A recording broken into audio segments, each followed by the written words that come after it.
Tuesday evening class, and a special welcome to those who are new today.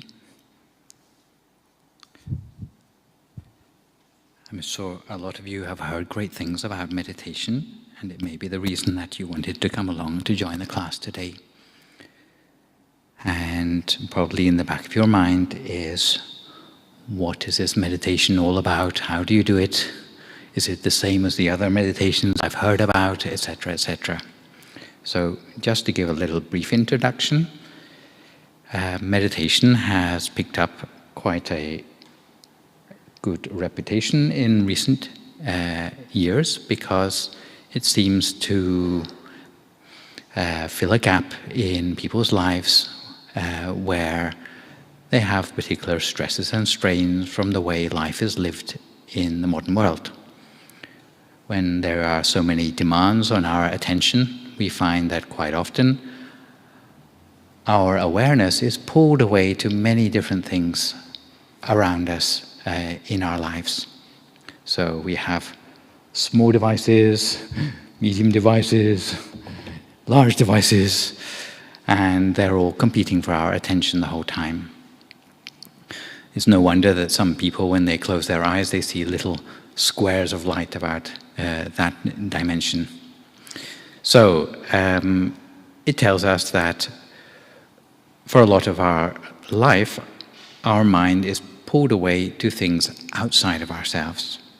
And this is all well and good. It's good to be attentive to the things around us in the world, but at a certain point it becomes quite exhausting for us. Our mind gets quite overstrained by all the demands which we have on us. And even if we want to come back within ourselves and relax and close our eyes and even go to sleep sometimes, it's hard for us to do. So meditation provides a way for us to round up our mind from all those busy things and bring it back to a place inside us. And the theory is that if our body and our mind, so our awareness or our attention in other words, are in the same place, then they will come more back into balance and the mind will feel more peaceful. And there's a special place inside us which is particularly effective if we can get our awareness to go to that place, which is somewhere down, surprise, surprise, inside our tummy.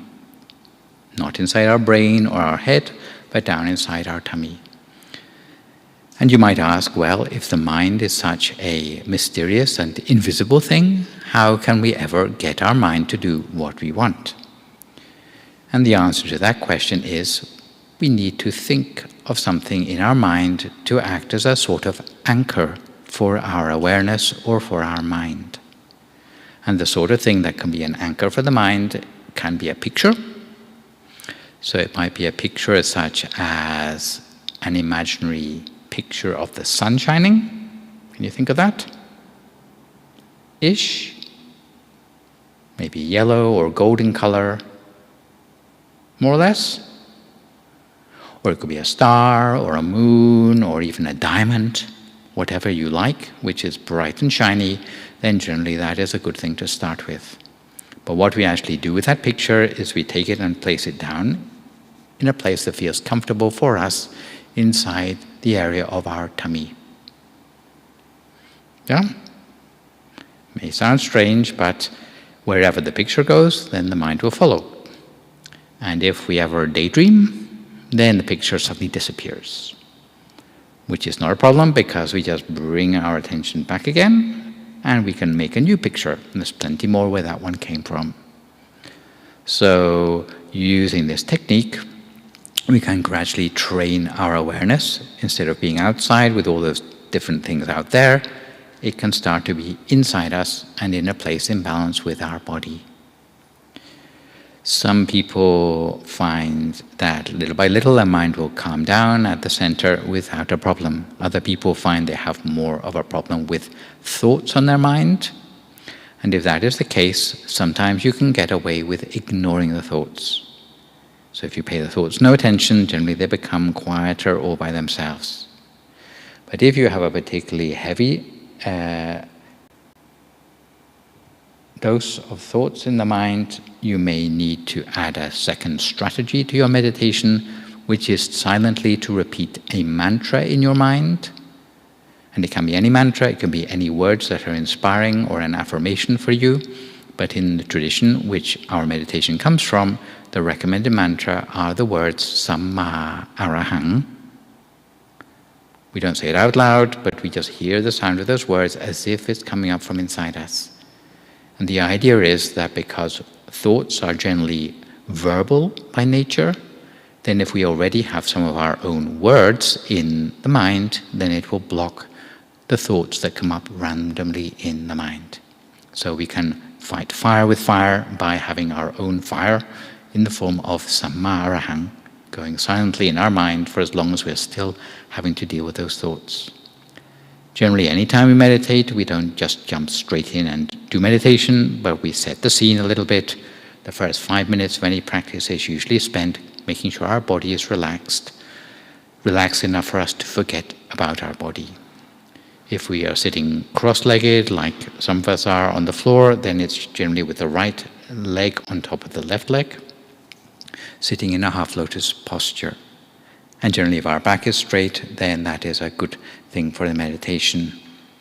If we're sitting on a chair, then again, we sit with our back fairly straight. If we slouch, then it's difficult to find the center of our body, and also we don't breathe fully either.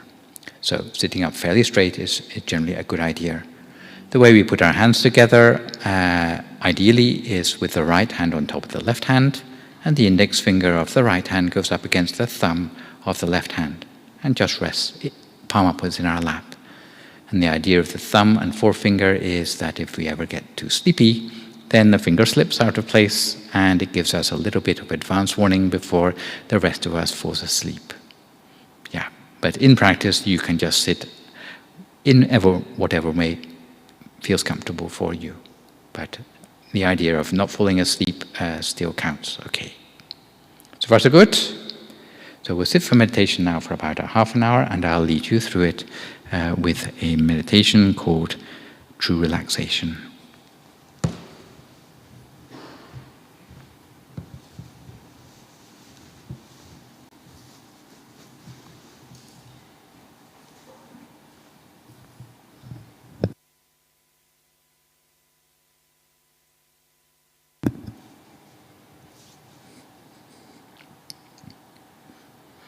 So if you'd like to start by finding a comfortable position for yourself in the meditation,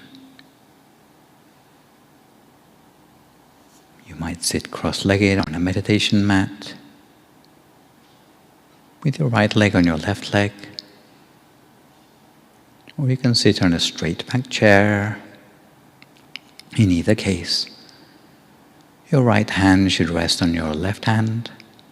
The index finger of the right hand should touch against the thumb of your left hand, with your hands resting palm upwards in your lap.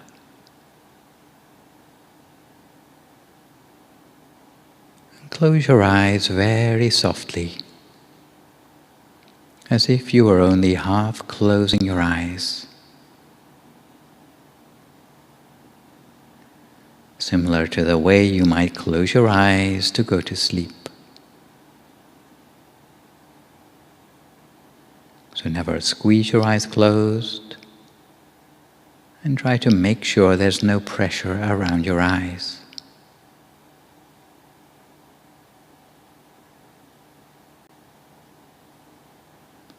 And you might like to make a scan down through the whole of your body, to make sure each and every muscle in your body is as relaxed as possible. Starting at the top of your head, scanning down through your body, relaxing each and every muscle as you go.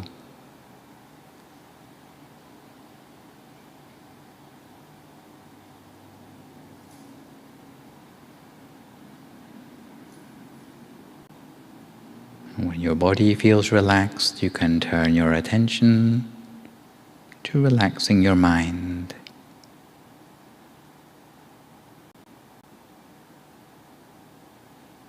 The best way to relax your mind is to imagine that you're filling yourself with happiness and joy.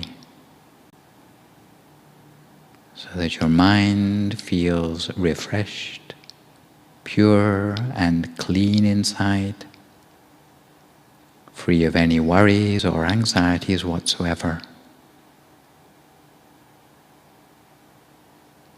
So we let go of all these things, at least for the time that we're meditating,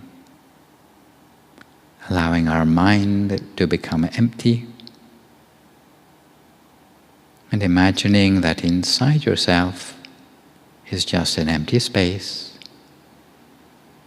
without any organs or tissues, without any muscles or bones, just a hollow cavity inside yourself, or as if your whole body had been transformed into a sort of transparent bubble with nothing on the inside.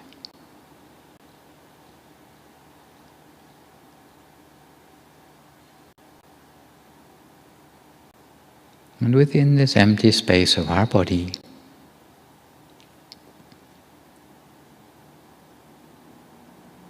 we might cast our mind back to the picture we talked about a few moments ago of the bright sun shining in the sky, or something equivalent like a full moon, a shining star, a crystal ball, or something like a sparkling diamond, whatever comes easiest to you. And bear in mind that it may be more of a feeling than a picture. Some people say they feel the picture more than they see it. But in this particular case, we allow that inner picture, whether it's clear or vague, whether it's more of a feeling, to gently gravitate down within the space of our body until it comes to a place somewhere around about the middle of our tummy.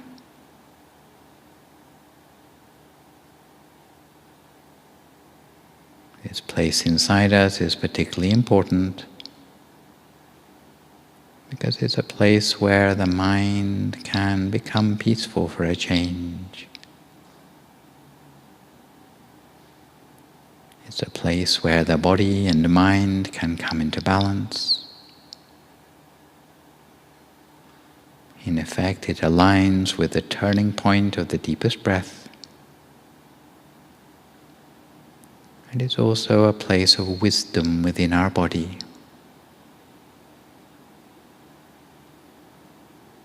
So although the habits of our mind might be to wander all over the place, but now we give our mind a place it can come back to in a soft and gentle way, by resting it with that picture inside us, lightly and gently, consistently, the whole of the time. And if we are very gentle, if we do it in just the right way, then it will conjure up a feeling of expansion inside ourselves. And by saying that we see something inside us doesn't mean that we use our eyes to see it. We see it with our mind's eye. And the actual eyes in our head still look ahead as normal, as they normally do. Because they have nothing to do with the process of meditation. But if we touch very gently with our mind's eye, with that picture inside us,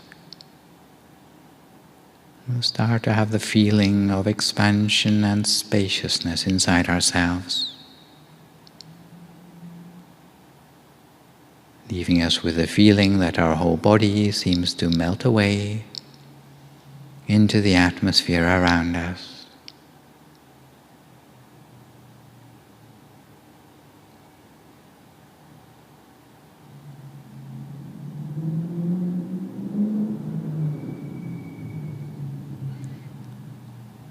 we reach a sense of perfect equilibrium in our meditation, we'll have a sensation of lightness and expansion inside ourselves.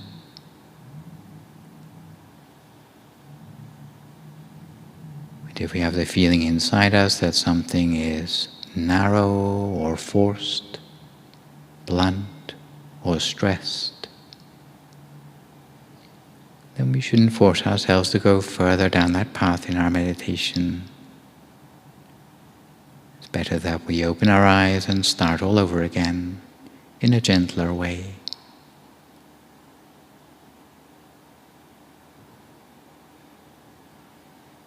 If our mind wanders away from the center, we simply bring it back again each time. And if the inner picture disappears, then we just conjure up a new one.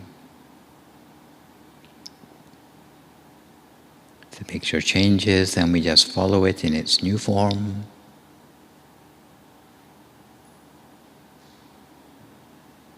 It's almost like a special TV screen that we have at the center of our body, which gradually warms up to give us a clearer and clearer picture inside us. So in the beginning you may not see very much, but it doesn't really matter, because if our mind is at a standstill at the center of our body, there will be a sense of contentment that arises in our meditation, whether we see something or not.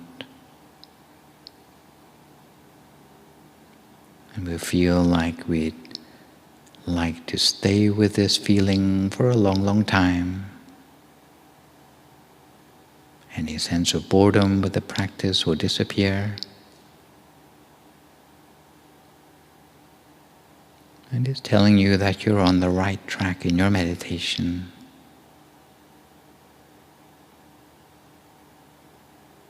In the meantime, there's no need to analyze or have a mental commentary on what's going on in the mind.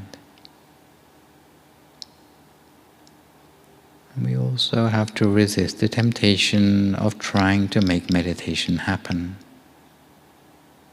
Because in effect, the meditation will happen all by itself.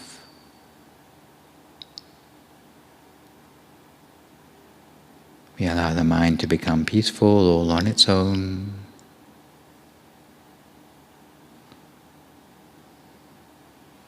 Without trying to stare at the center of our body, without trying to use our eyes to see the object of meditation.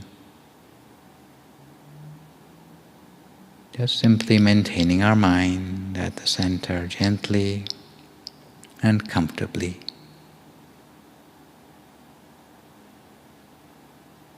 If you have thoughts coming up in the mind, then do your best to ignore them.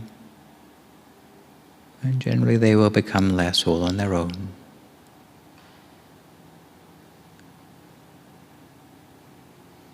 If the thoughts are too many, simply to ignore.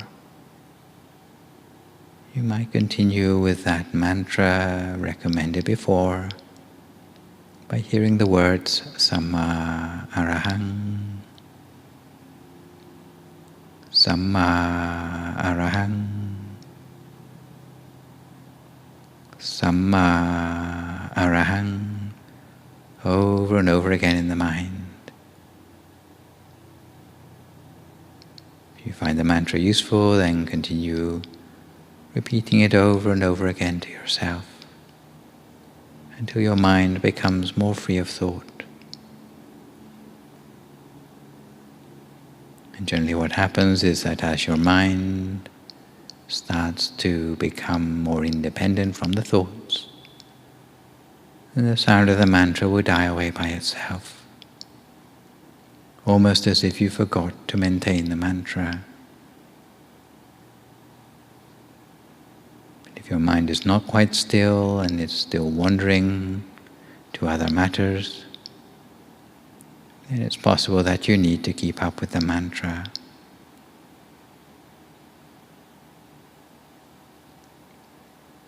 We continue by maintaining our mind lightly and gently in stillness at the center of ourselves.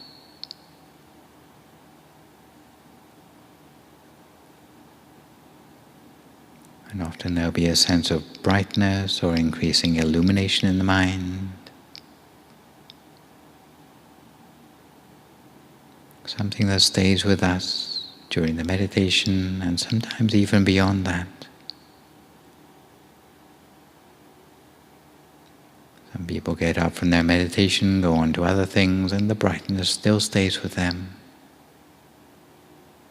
Even to the point that they can lie down to go to sleep at night and the brightness is still there at their center, as if it will remain bright there all night long.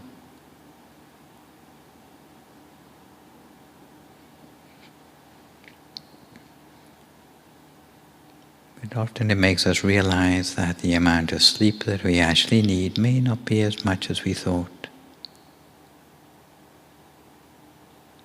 The mind is energized and refreshed from the inner brightness. We may feel that we need only a minimal amount of sleep each night.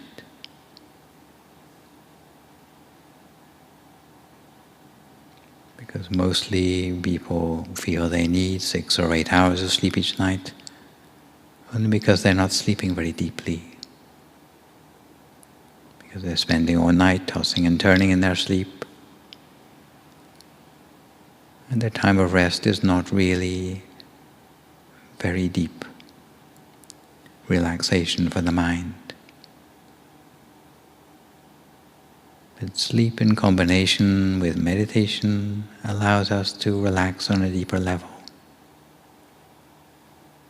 Almost as if the nervous system is already relaxed and rested by the time we go to bed. And although we may need an hour or 2 of sleep each night, we find that this is ample for the mind that has already touched a level of subtlety.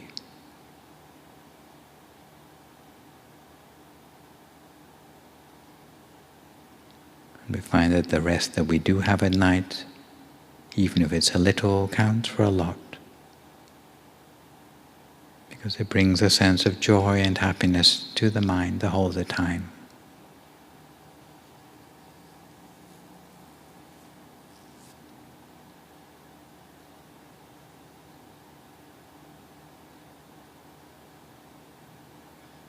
The nature of the mind, when it becomes more refined, is that it attracts our awareness inward into a more refined dimension. And it's something that can happen to the mind, whether we're sitting in meditation or lying down, whether we're walking, standing, or attending to other activities. For as long as our mind is focused gently at the center, in contact with that inner energy, and is creating a sense of refreshedness in the mind the whole of the time.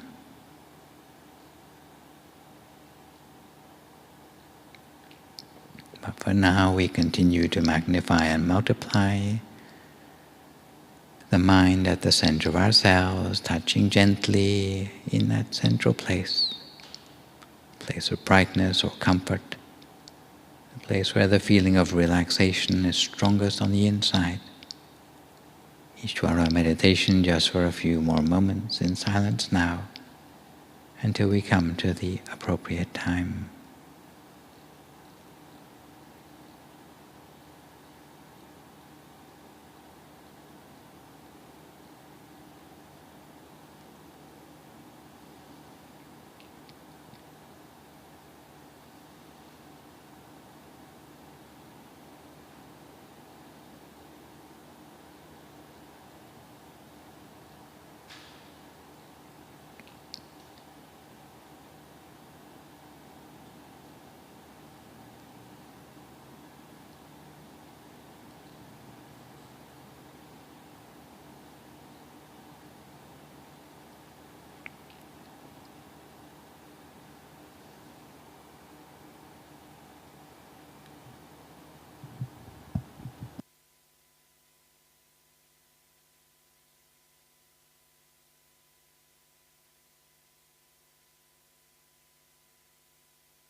forget if your mind wanders off onto other things. Each time you realize, gently bring your attention back again to the center of your body as before,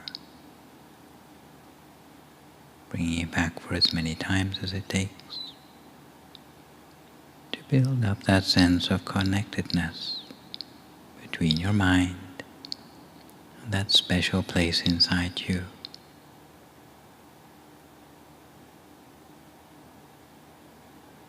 That it doesn't happen instantly for those of us who are new to meditation is not much of a surprise, because our mind has built up a certain set of habits in our lives because of all the struggles and conflicts, hardships that we deal with on a day-to-day basis. The negative residue of all these things gets caught up in our mind, meaning that it doesn't come easily for us to iron out all the ruffles in the mind. But as we start to create a new set of habits in the mind, as we start to iron out those negative emotions, little by little it becomes easier. Little by little we are able to start to work with the mind in a way that goes deeper than just thinking.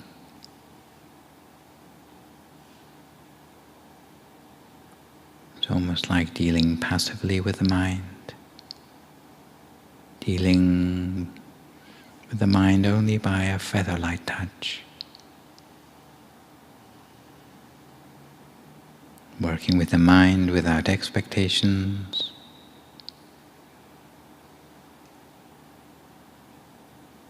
simply interested in how subtle the mind can become,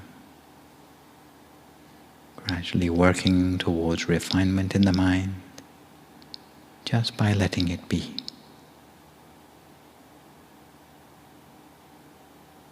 So we work with the mind lightly and gently, bringing it back whenever it wanders, working with whatever inner objects the mind displays for us, with acceptance and understanding and compassion for ourselves, lightly and gently letting the thoughts die down into silence just for a few more moments now, until we come to the appropriate time.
ปิพุทธาปรปัตถาปัจเจกานัญจยัมปลังอรหันตานัญจเตเจนะอรักขัมบันดามิสัพพโสสัพพพุทธานุภาเวนะสัพพธัมมานุภาเวนะสัพพสังฆานุภาเวนะสัทธาโสธีภาวันตุเท So if you'd like to come to the end of your meditation for this evening, you can gradually open your eyes again. If you feel at all uncomfortable, then slowly try changing to a more comfortable position before gradually finishing your practice. So far so good, everyone? Not too difficult? I'm not going to ask you if it was too long. Did you have some good bits? So when you looked inside yourself, you had something you could see or feel? Sort of. And did it change as time went on?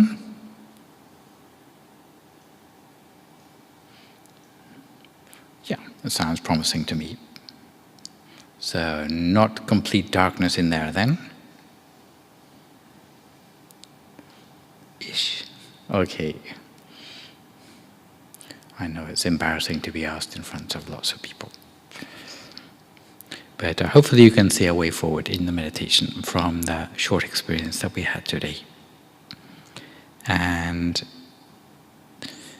when we are working with meditation, it is true that we are working with a part of ourselves that not many people understand very fully.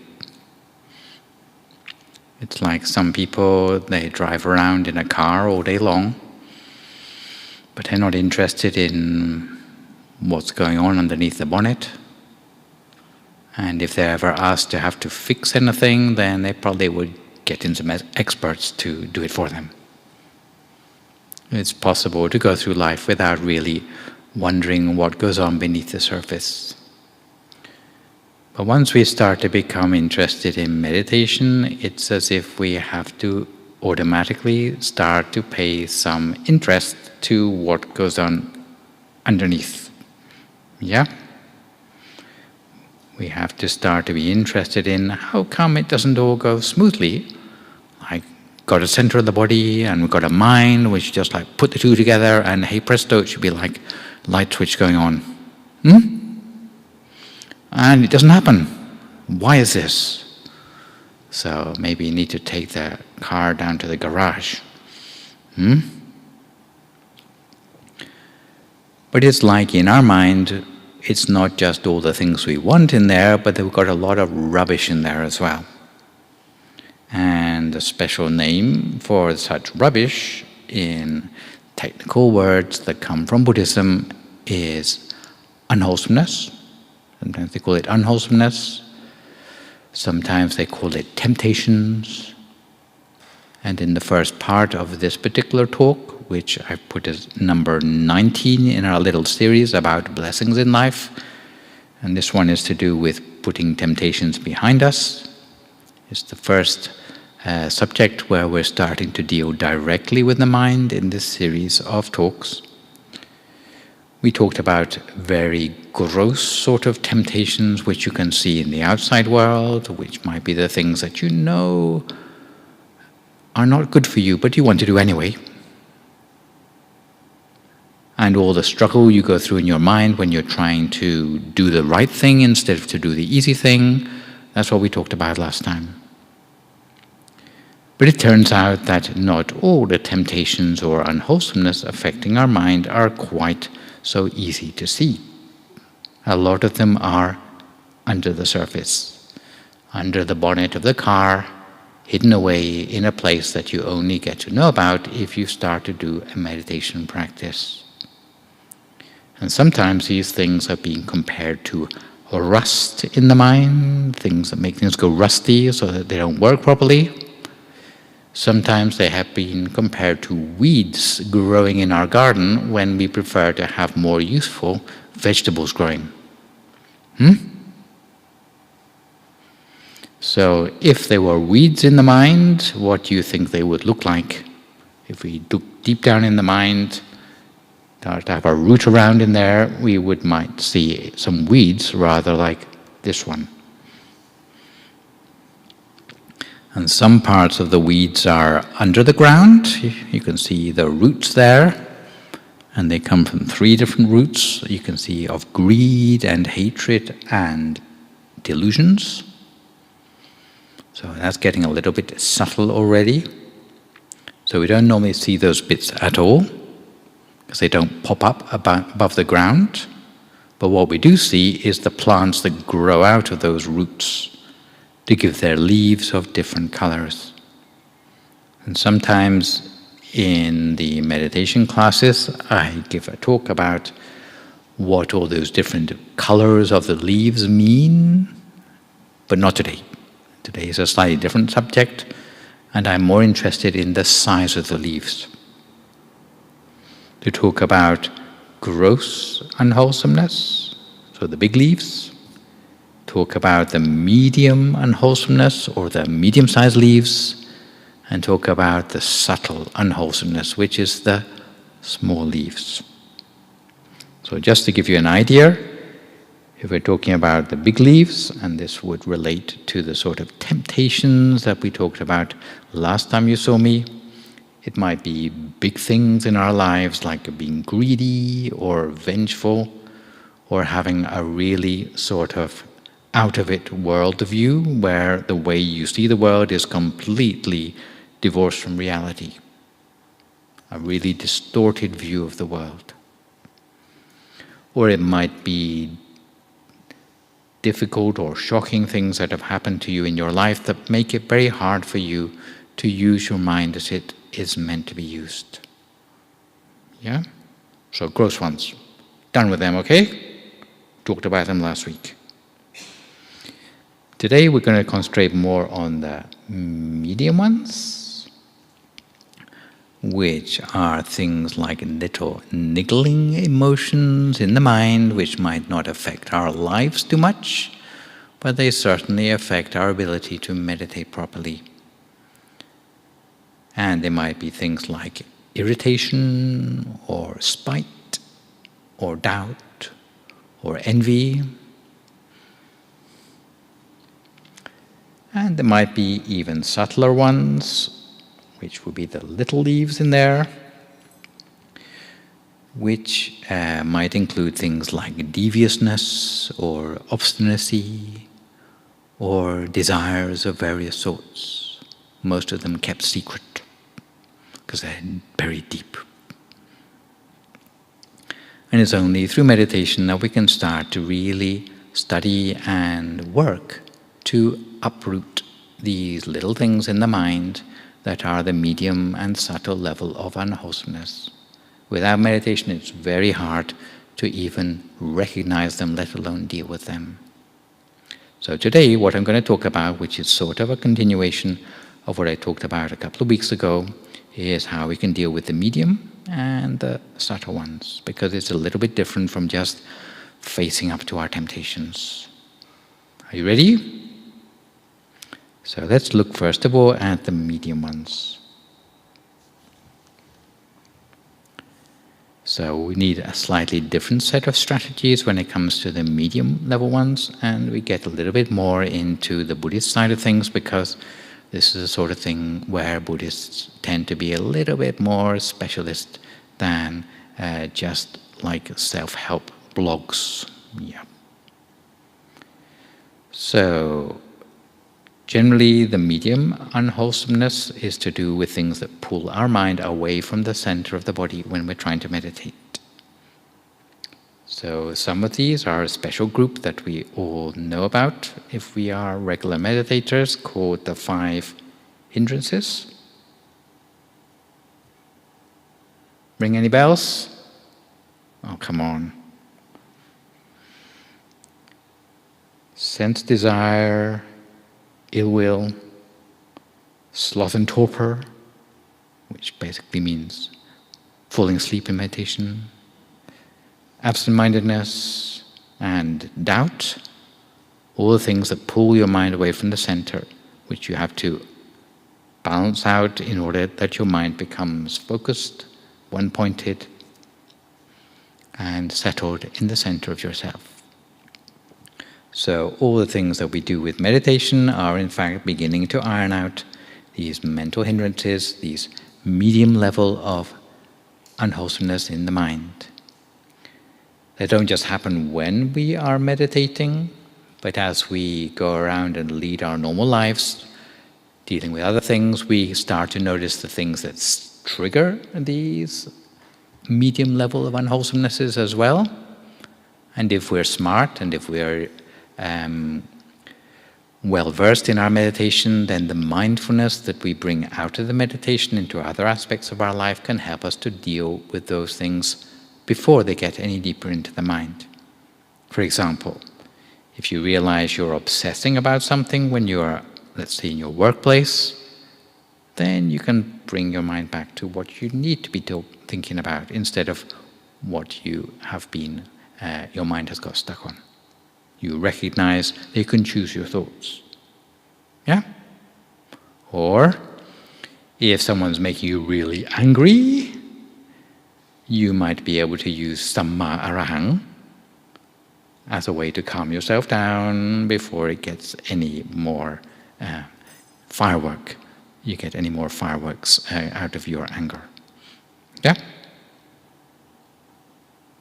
Certainly, they are always connected with meditation, and the more you are a meditator, the more chance you have with dealing with this medium level of unwholesomeness than if you are totally unequipped. But of course, we have good days and bad days, which you probably recognize, the ups and downs on the roller coaster of mental quality that we have in our lives. As for the subtle level, well, we have what are known in Buddhism as fetters, or anusaya, things like sensual grasping or irritability, wrong view, doubt, and not just doubt as in the hindrances, but doubt maybe of things like, does there really have an afterlife or not? That sort of thing, not just doubt whether my meditation is going to work. Or things like looking down on other people, or grasping for future rebirths, or just ignorance generally. Quite hard ones to deal with. Sometimes they are, if you're comparing them to dirt instead of any other metaphors I've used, mostly dirt is pretty easy to see, right? But if you ever try wiping a mirror, you notice that somehow it suddenly becomes much clearer, because there's dirt on the mirror, a sort of grime that you never normally notice. It's there the whole time. It's been there so long that you you didn't realize it was there at all. But in fact, it's making your mirror duller. And it's not until you wipe it that you notice that it was there at all. It's that sort of level of grime in the mind that you're dealing with on the subtle level. If you're not a meditator, you have no chance of finding it at all. But high-level meditation, and often it's known as vipassana, would be used as a way to sort of gradually identify and remove those little subtle things from the mind. If you can't see them, then it's very hard to deal with them in the first place. It's like clearing out an attic where you have to get rid of all the big junk first before you see the little junk underneath. Little by little, you can start to deal with that pinpointed. If you are a high-level meditator, then you have more chance of being able to do this sort of thing, and often it requires working with your human wisdom on deeper dimensions of yourself, on various levels of enlightenment.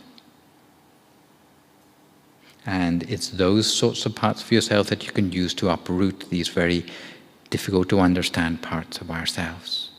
So it's not just something you can do sort of in a casual or amateur sort of way. Your mind needs to be of quite a firm level of attainment to be able to deal with those very subtle things. Because it's like The dirt is on the lens itself, which you're using to look for them. Think of a metaphor, yes. So, is there some more advice that we can add to the sort of self-help blogs in order to bolster our sense of conscience to do the right thing rather than the easy thing?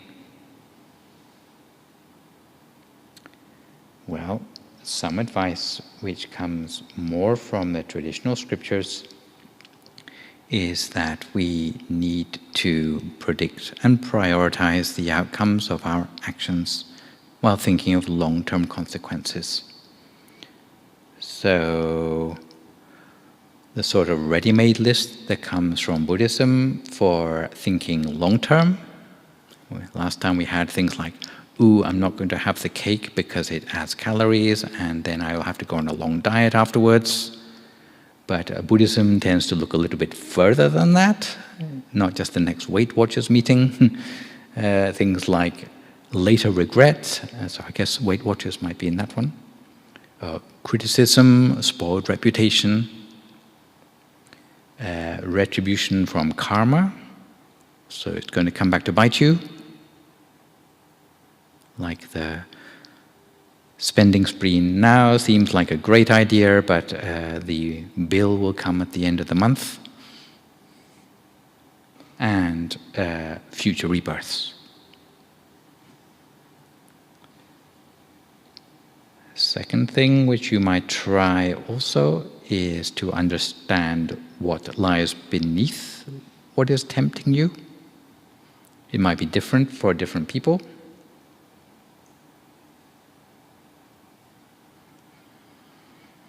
For example, let's say you have a tendency to binge eat. You know what binge eating is? It's about the same as binge watching, but involves a fridge. If you notice, for example, that you always eat too much when you've had a conversation with a particularly difficult family member, then maybe you have your answer already. So maybe it's not the food at all, it's more about the stress that's being put on you by certain significant others, which you could deal with that part of the destructive behavior.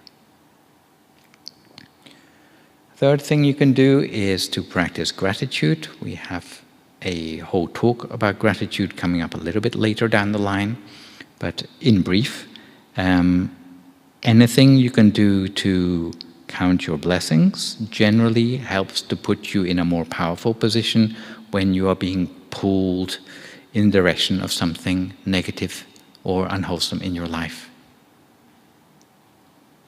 Just the fact that you got your mind in a positive frame of mind gives you much more momentum to pull in a different direction.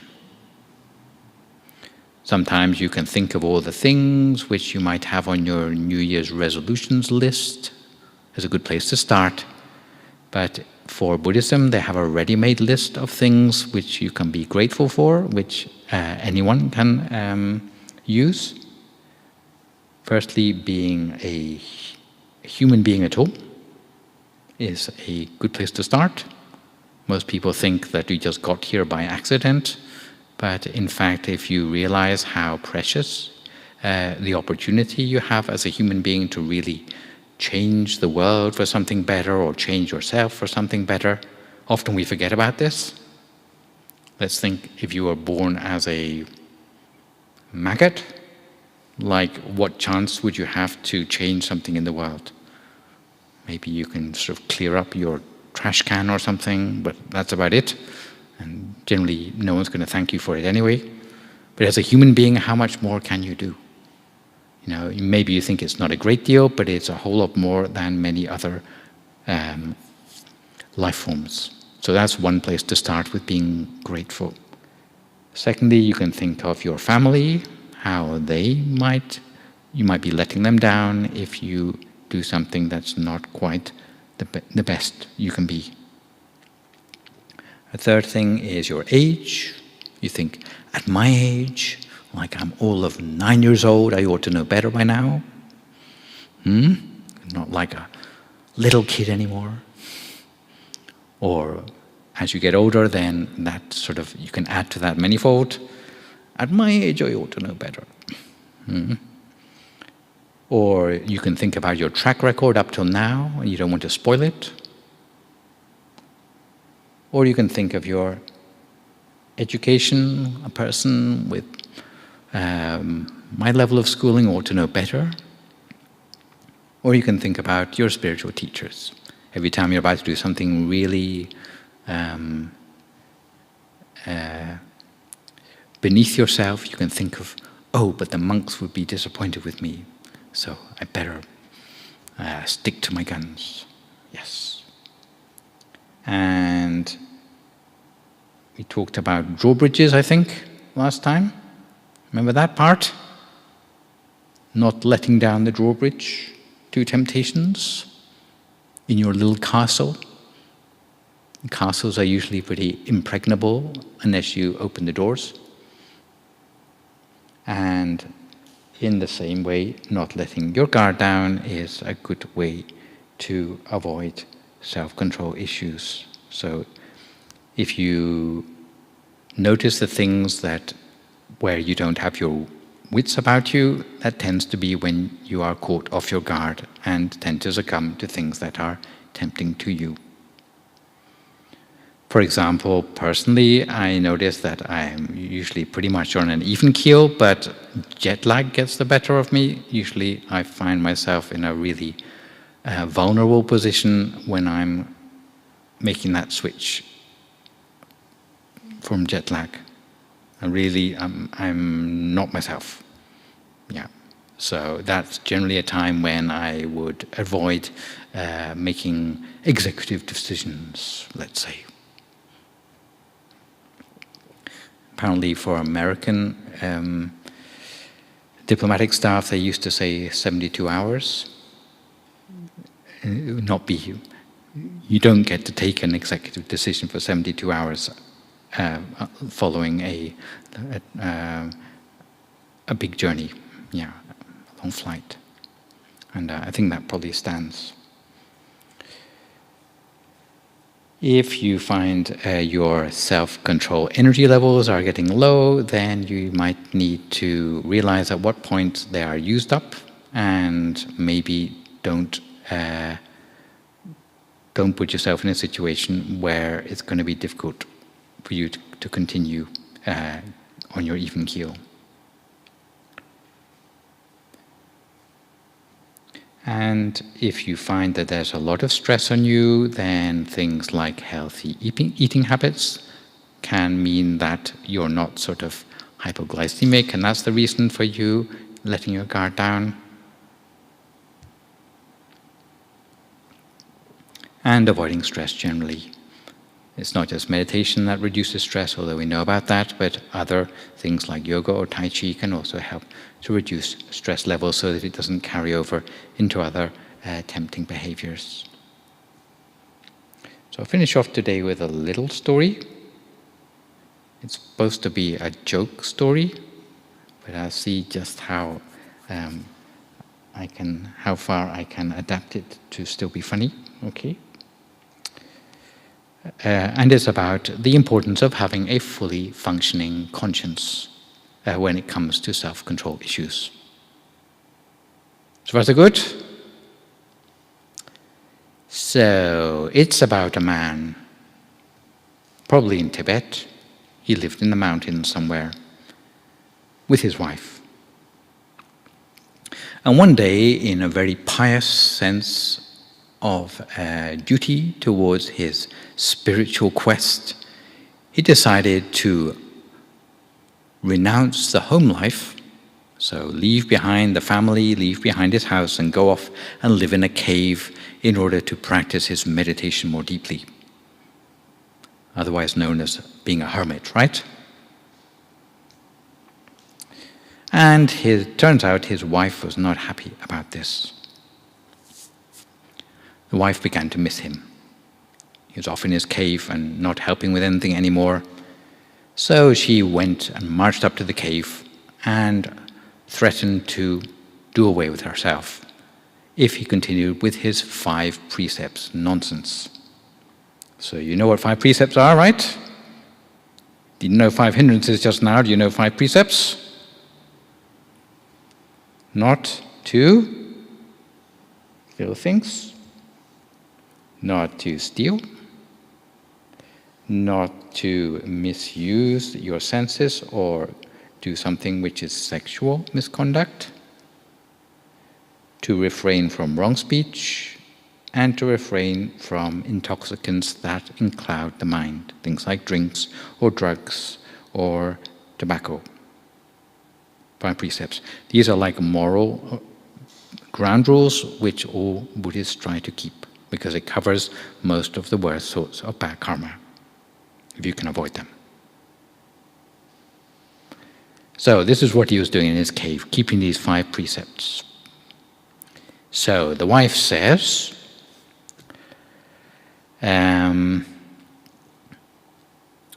that she would do away with herself unless he gave up his 5 precepts nonsense. And she said, just as a gesture of goodwill, if you just break one of the precepts, then I will be okay with it. So he thought to himself, well, in order to save my wife's life here, I ought to choose one of the precepts that is probably the one that will do the least damage. So, killing things doesn't sound very nice, right? Stealing things, definitely not nice. Messing around with other ladies, apart from the wife, not good. Telling lies, well, might be a little bit better. It doesn't actually hurt anyone directly. But then he decided that maybe the best one of all to break would be just to have a little bit of a sip of some wine. And in order that he could have a full choice, then in his cave there was a cow provided, there was a kolga provided, although it might be politically incorrect, and there was a bottle of wine. So he went for the wine. He thought by drinking the wine it's not going to hurt anyone else. My bottle, my throat, my stomach can't do any possible harm to anyone else.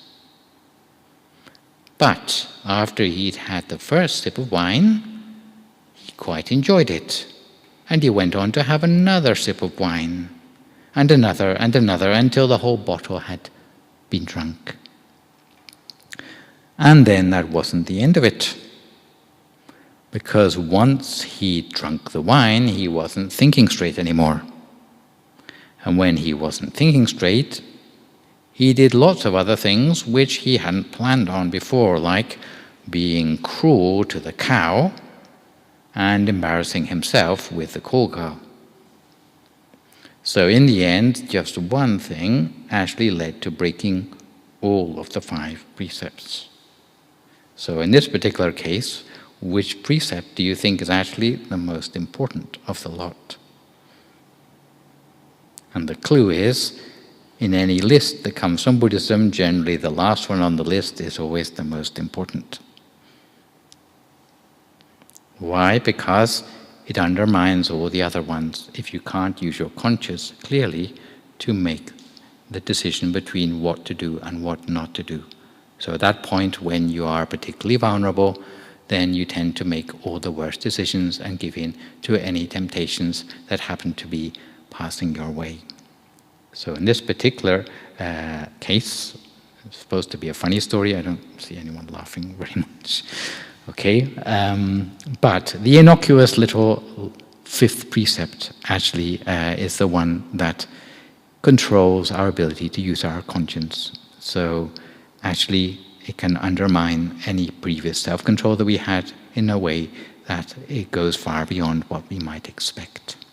And in this sense, next time, whenever I get to give my next talk, we will come back to look particularly at the temptations that involve a physical dependency, which includes things like alcohol and drugs.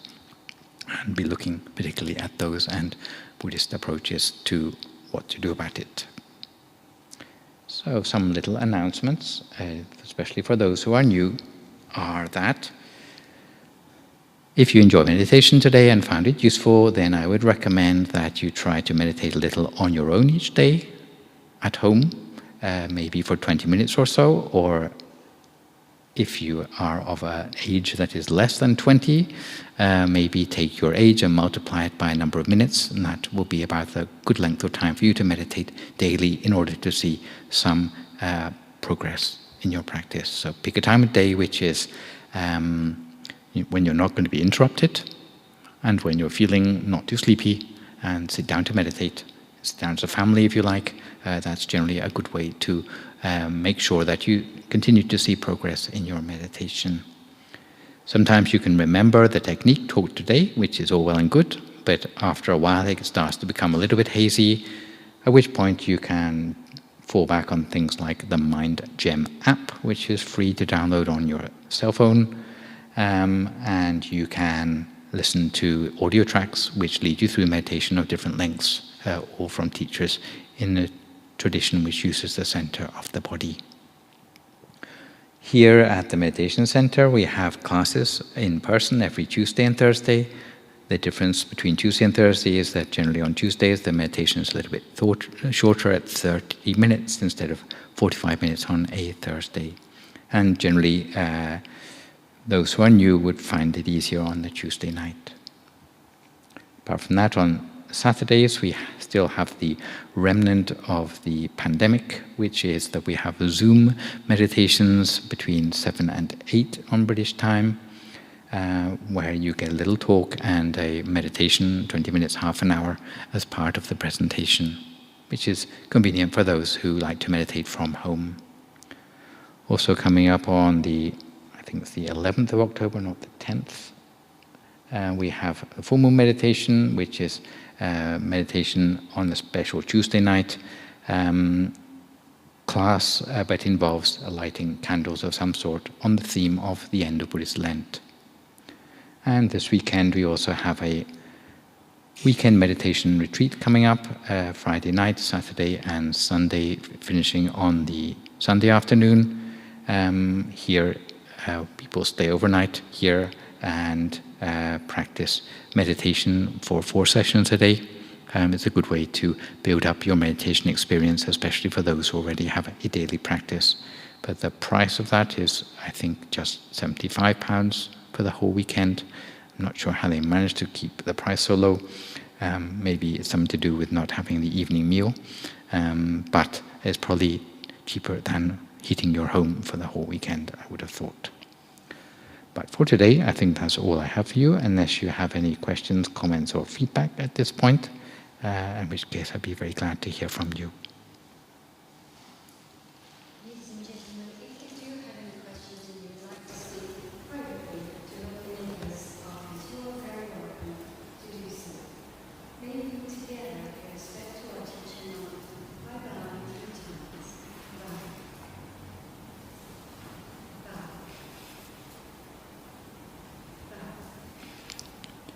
So may all of you enjoy happiness, success, and prosperity in life, and be free from temptations on the gross, medium, and subtle levels, now and forevermore.